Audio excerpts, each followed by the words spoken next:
Greetings. From my hidden base at the center of the earth, I am fighting to save pop culture from woke wankers and cultural vandals. Help me win this battle against Hollywood by subscribing to this channel. We need you, my friends. Thank you. The Forbidden Zone was once a paradise. Your breed made a desert of it ages ago. What Dr. Zaius said of the human race in the original Planet of the Apes could be equally applied to Hollywood now. Franchises like Star Trek, Star Wars, and Planet of the Apes were once pop culture paradises until corporations went woke and began the process of going broke. Now, alas, I have received a very detailed leak from an anonymous walk-in source purportedly detailing the changes that Disney is allegedly making in the next iteration of the Planet of the Apes franchise. I have read this extensive leak, and I have to tell you, it is just atrocious. Once again, if this source is correct, wokeness is settling in to corrupt yet another of our treasured modern myths. Ape must not kill ape, the lawgiver decreed. It's a shame that when it comes to man, the same cannot be said for his franchises. Man kills man's franchises all the time. Behold the next victim. What I'm about to share with you is information that came to me from a walk-in source, a source I've never worked with before. This source opened up a phony Twitter account just to DM me this information and then deleted the account, not wanting to be busted leaking this information. But since this is a walk-in, and since I cannot personally verify any of what this individual has told me, I must present all of this as unverified rumor, and I ask you please to take it with a whole truckload of salt. That said, this information is so detailed, I figured I would share with you what this source said verbatim, with only the most minimal of editing. This is what I was sent. Hello, Doomcock. I am making this temporary account to share with you some possible information on how Disney will handle the Planet of the Apes franchise going forward. I am only keeping this account up for a week as I wish to remain as anonymous as possible because I don't want to get caught sharing this, so I unfortunately cannot provide my name or credentials.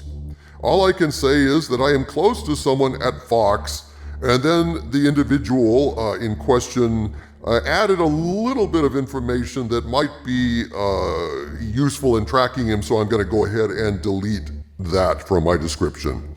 The quote resumes, "This information I am sharing with you is all secondhand, so if you are skeptical, I completely understand. I would at least recommend screenshotting this conversation before I delete this account, because what I am about to share with you may be important. First, when Bob Iger bought 20th Century Fox in 2019, he mainly bought it for X-Men and Fantastic Four because Bob was high on the success of the MCU. Iger was so bent on getting back the X-Men that after years of trying to devalue the brand just to buy them back, he just said F it and bought Fox outright, even falling for Comcast's bluff of outbidding them, paying tens of billions more. Bob knew that Fox had other IPs that had value, but those were just a bonus. One of those IPs was Planet of the Apes. Now, when most people think of Planet of the Apes, they think of the recent Rise trilogy with Andy Serkis, but the franchise was actually huge back in the late 60s and 70s, with 5 movies, a TV series, a Saturday morning cartoon, and tons of merchandise, even action figures from the legendary Mego Toy Company. Planet of the Apes was one of the first franchises to get a wave of merchandise, which is what Star Wars was able to achieve almost a decade later. When Iger looked at Planet of the Apes, he wanted to recreate that success, wanting to make it as popular as Star Wars, even wanting a Planet of the Apes attraction at the theme parks. I don't have much info on that, but it would most likely be announced in a couple of years.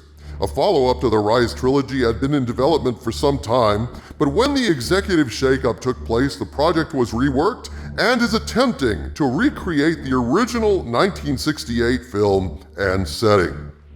What I'm about to share with you is a version of the overall plot that is planned for the upcoming film, Wes Ball as the director and writer.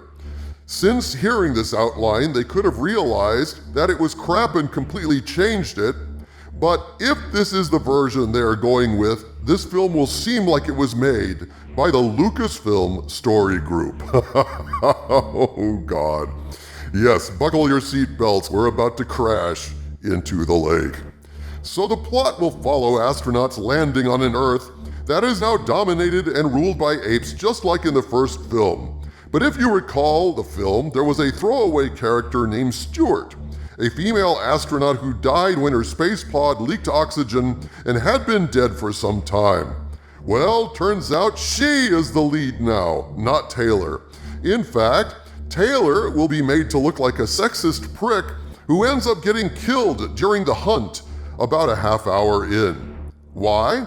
Well, because of the women are better than men argument all of woke Hollywood is doing, but also to stick it to Charlton Heston, a man who was an outspoken conservative Republican, was the spokesperson of the NRA, the National Rifle Association, and was a straight white Christian male.